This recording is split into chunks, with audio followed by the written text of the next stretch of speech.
there, YouTube. This is Mr.Lubufu, and I am here with the complete San Diego Comic-Con spoilers and summary. For those of you that weren't aware, Comic-Con was this weekend, and Magic held a panel.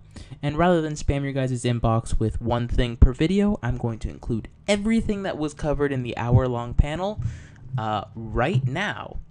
So, let's go ahead and hop right in.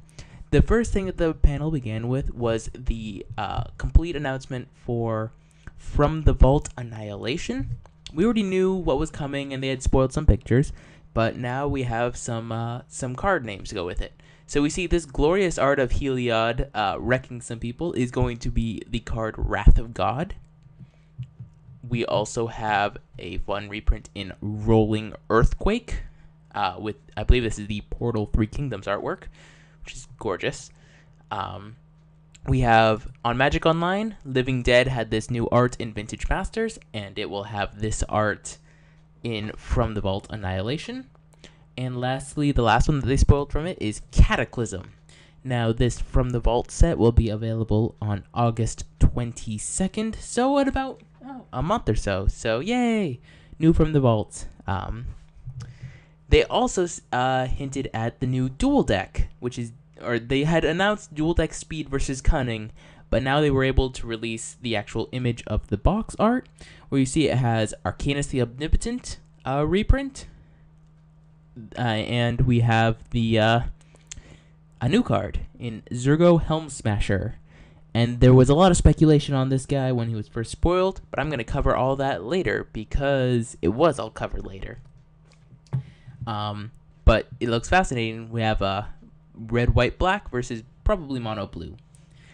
The next thing they spoiled are the new Commander products. So Commander 2014 products will be available November 7th, and there are there are 5 mono-colored Commando decks. So no multicolor needed, just all monocolors.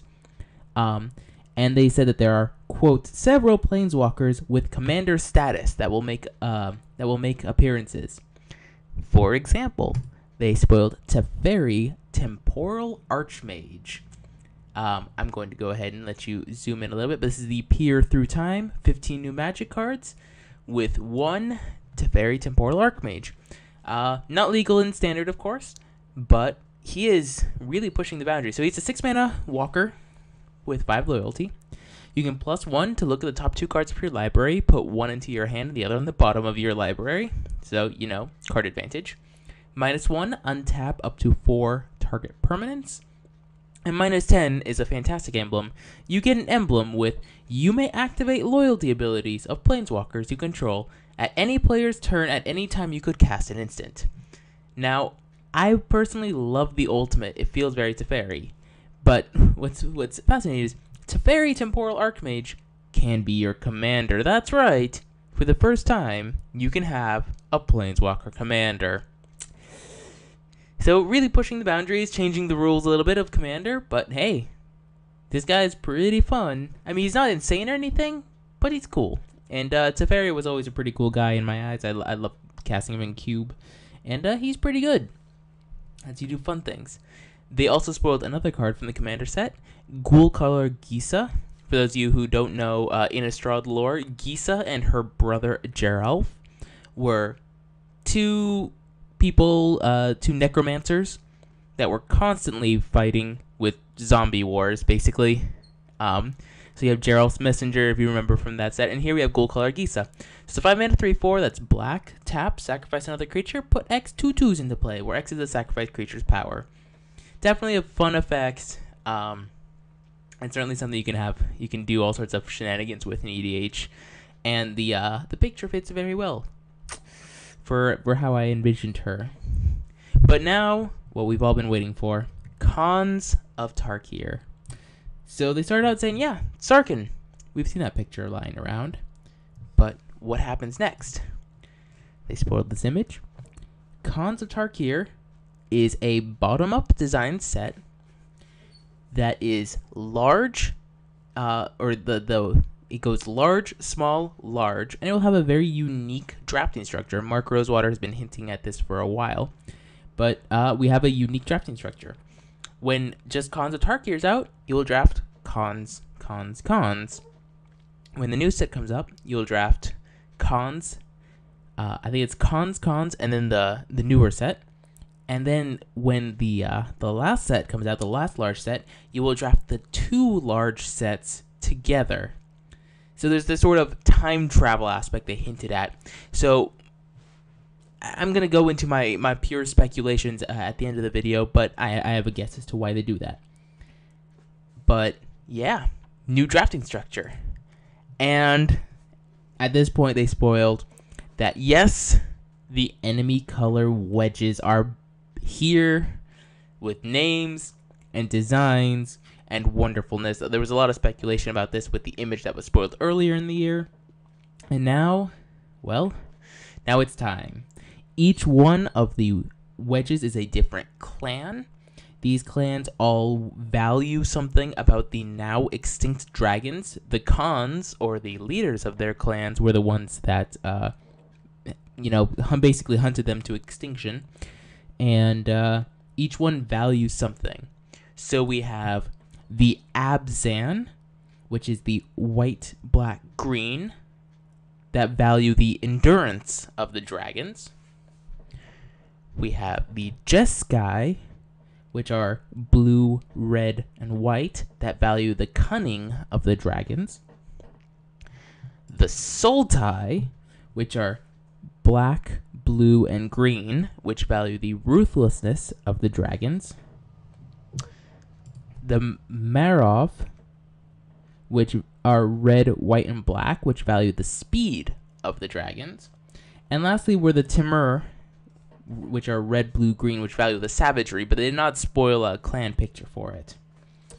But now we're going to go into Zergo Helm Smasher. They decided to bring it up. So Zergo Helm Smasher is 2 colorless, red, white, and black for a 7/2 with haste. Zergo Helm Smasher attacks each combat if able. He is indestructible as long as it's your turn. And whenever a creature dealt damage by him dies, you put a +1/+1 counter on him. He's a dude. A lot of people were specking on the different shards when they saw his image, and you see that he has the this sort of watermark, and that watermark was specific to the guilds in Ravnica and so on. So people saw it coming. Now they spoiled that the Marov value the speed, and their symbol are the wings of the dragon, hence that watermark.